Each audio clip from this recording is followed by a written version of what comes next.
Okay, so I've just barely recorded for over almost half an hour and nothing got saved. Great, so I'm gonna have to remake this video differently though. Welcome to episode 33 of Cringe of the Month, where we talk about Hotel Transylvania Transformania, the fourth and final Hotel Transylvania movie, but also the sixth property in the Hotel Transylvania timeline. If you count also the mini-movie where they introduce Tinkles and the stupid series. Remember that piece of trash? Sorry if I don't sound as into the video as I am, but when you have to make a video twice, re-record it, you kind of get a little upset after you put so much time and effort into something that you just made. The movie stands around, of course, Dracula being annoyed by Johnny. Johnny, all he wants is to feel like he's part of the family. And I feel like, just like Encanto, had a good message that it was ruined by idiots trying to force a cliche, as I call it now. Feeling you're not part of a family, because you're not like them, I feel like is a very common thing. I have not experienced it, so I might just be talking out of my ass. Anyway, with the help of Van Helsing, Johnny transforms into a monster that looks like an Aztec Godzilla. You'll know what I mean if you watch this movie, and if you have it, and again, like I said on episode 32, if you've not watched this movie, don't watch this. If you at least know a little bit more about the movie, watch it. I don't care.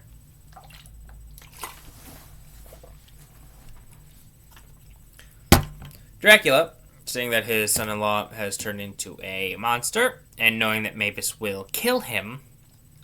Reasoning being, Johnny thinks that the hotel won't be gifted to him and Mavis after Dracula retires is because Johnny's not a monster, he's human. Dracula, knowing that Mavis loves Johnny the way that he is, knows that she'll freaking kill him. So he takes the ray, tries to blast him again, and I'll get this out of the way right now, the animation is good.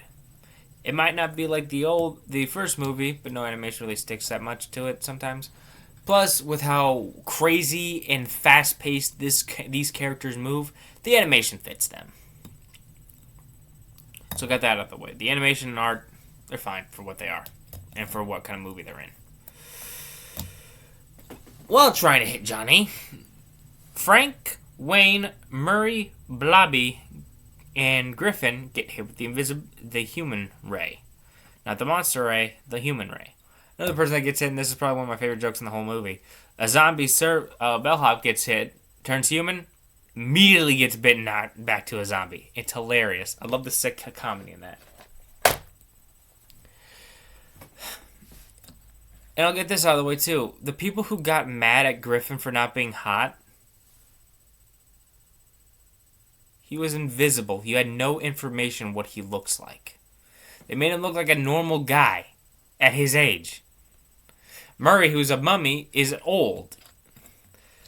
Wayne, who's a werewolf and a father of a lot of kids, looks the way he is. Of course, it might be in the beard to be longer. Yeah, definitely more exhausted. Frank's design kind of weirds me out. He very much looks like a Instagram model. And I mean that as insulting as possible.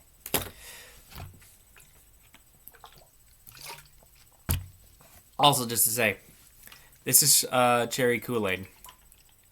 Not cherry Kool-Aid. Not Kool-Aid. This is strawberry Starburst. Cherry Starburst water. That's what's in this. I don't drink.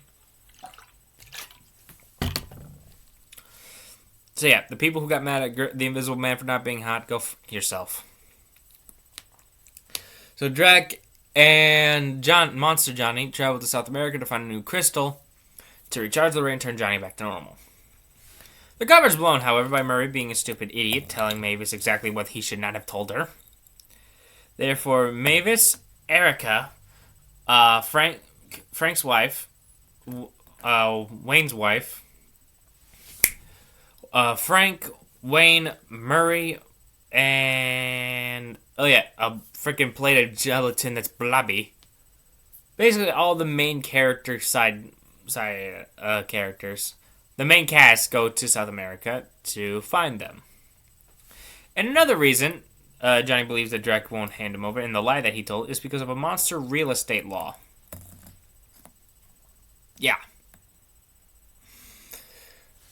And while we get good bonding times with Dracula finding the difficulties of being human now with mosquitoes, the sun rays, sun burning his eyes, and Piranha, and not having his hypnosis magic that he used a lot in the movie franchises, thinking about it, he doesn't like it, in fact. But Johnny keeps trying to teach him to look at the bright side of things, which I appreciate.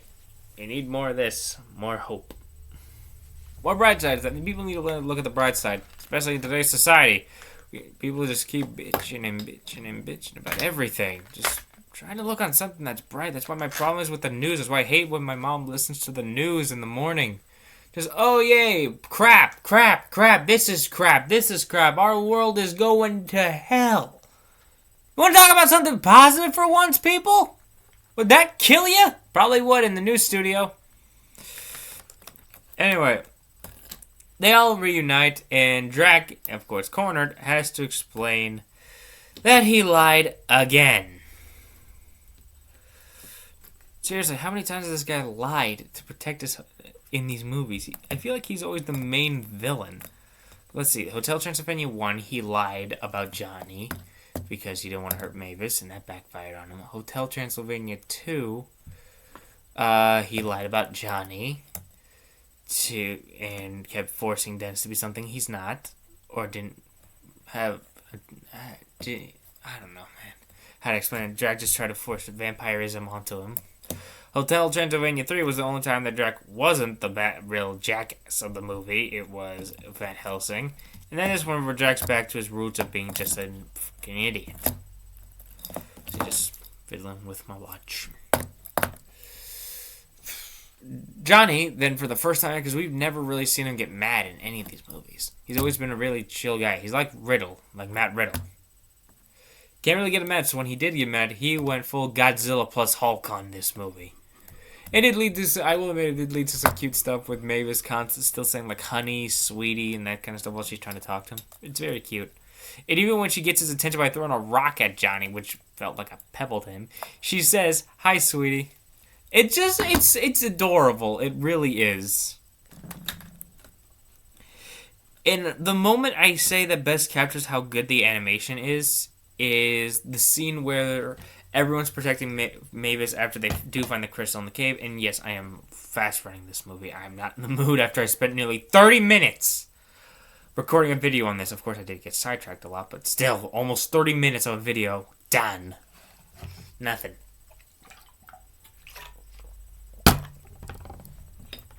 Yeah, they find the crystal, and everyone is protecting her except Murray, who fell asleep.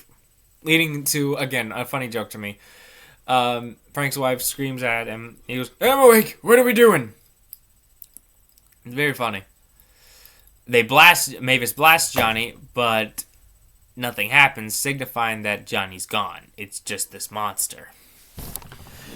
But, of course, it's not. It's a fake out, because of course. And Drac sacrifices him, meaning he just lets Johnny catch him in his giant fist, and tells him that he was right about looking at the bright side and that he is part of the family. Johnny transforms back to normal, and we get a group hug of the family, Drac, Johnny, and Mavis. Then we get a funny scene of everyone interacting with being back to normal, with Frank wanting to keep his hair from when he was a human and his wife hating that idea.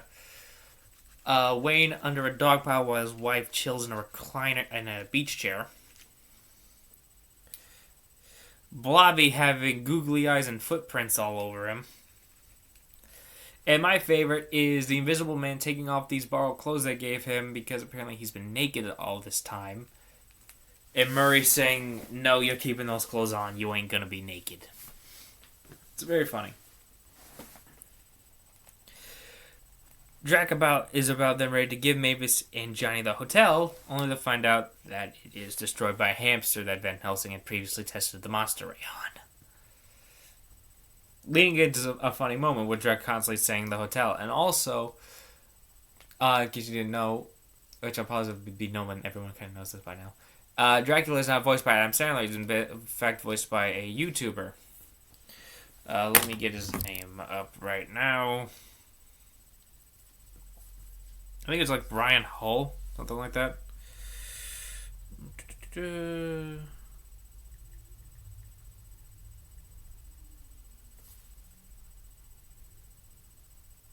It is Brian Hull.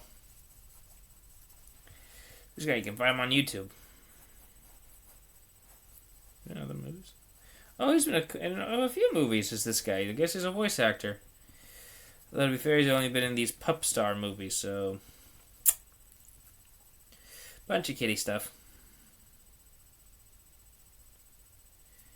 Is it the pets thing? Whatever. Okay. Back to the thing. So yeah, it's this guy who is the voice of Dracula.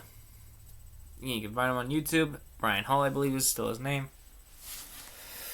And also, I love that when Adam Sandler's not voicing him is when they decide to make Dracula look like Adam Sandler.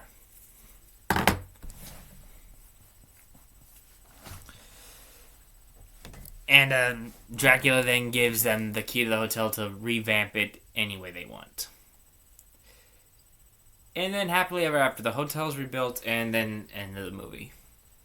Personally, I like this movie. I really do. I haven't seen it in full yet. Again, this is just what I kind of do with movies I want to see, but I don't want to go to theaters.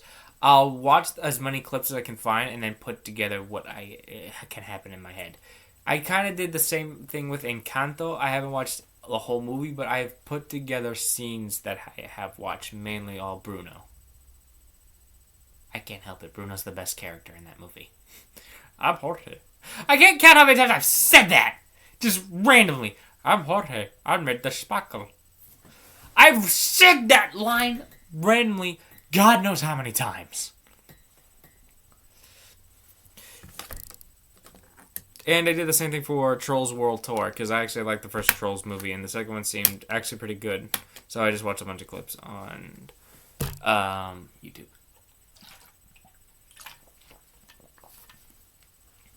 So do I think this movie is good? Yes and no. Do I think it's bad? No, I definitely think it's definitely worth watching at least. If you've seen all the Hotel Transylvania movies previously, you'll get the same energy here.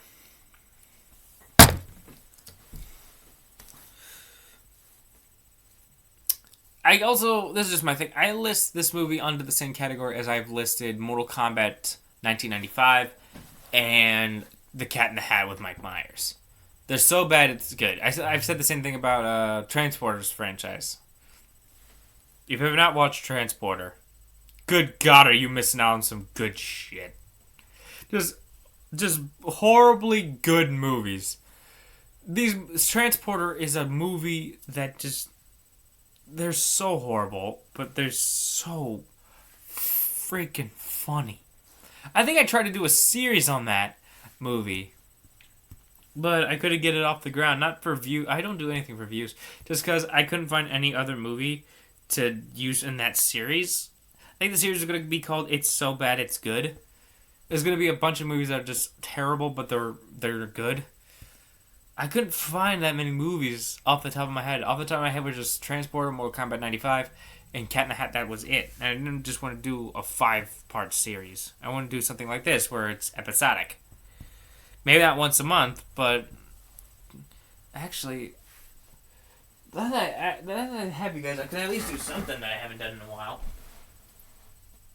And in fact, it was the same thing I did for the last Cringe month. Where is it? It was... here it is. I did this in last month's episode, where I combined these two videos. Let's just open up this son of a bitch. Actually, also, where's that other book? I have to find that Scorpio. Oh, wait a minute. Oh, crap. I really need to find that Scorpio book. Ah, crud. Okay, so I'll do this, then I'll come back and do the Scorpio reading. Let's find this son of a... Let's find out who we got. Jigsaw. Have I done him yet? I'm not sure. Anyway, here's our superhero. Jigsaw. I don't know if I've done him in an episode or not. I really should pay attention. Created by Joe Simon, Otterberger, and Bill Durrett. Debuted in Jigsaw #1, Harvey Comics, September 1966. Level of difficulty, hundreds of pieces, ages 8 and up. I do remember I did this character at my grandma's on Christmas, I believe it was. Yeah, it was Christmas. Where I did when I did all those videos with my cousins. Yeah, this is a character me and my little cousin got. Basically, think Mr. Fantastic, but painful. If I remember, his body has to... Okay, let me see if I can find it.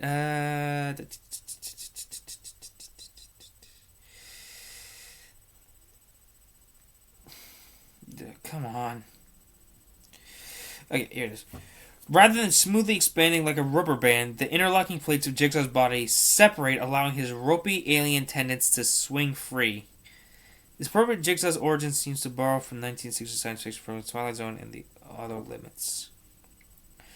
So yeah, his whole thing is that his body will separate. His body is literally made of like jigsaw pieces. So for him to stretch, his body will come apart and then be put back together. That has the most painfully creepy, unique superhero power I've read in this book so far. At least when it comes to this kind of character, this stretchy brand of superhero. Oh, man. Oh, yeah, his name's also Gary Jason. Having two first names also almost a guarantee that one will become a superhero at some sort. Oh, brother. So yeah, this guy is very weird. He did not last long, I believe. Fell the piece once fully assembled. Oh, wait a minute. Hold on, I just saw this. Space Force is convinced that Jason has been replaced by an alien monster, while his girlfriend responds to his newly elastic with a prolonged shriek of horror. Yeah, I would think. So Jigsaw spends most of his his adventures puzzling out in outer space. He enlists in cosmic Cold War battles against the sinister Plutos, a conquering alien empire. Once fully assembled, Jigsaw stemates... Oh, freaking god dang it.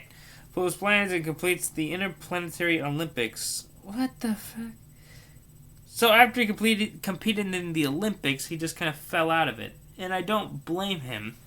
How far could a character that looks like this last? A very colorful character, but not the good kind of colorful, if you know what I mean. It's just a bunch of mishmashed colors. Nothing really, fits well with him. Anyway, I'll be right back after I find that Scorpio book so I can get to the Zodiac reading for tonight. Okay, I can't find the book, so once again, tomorrow it will be a double reading. I hate doing this to you guys. I apologize. But I can't find the book! See you tomorrow.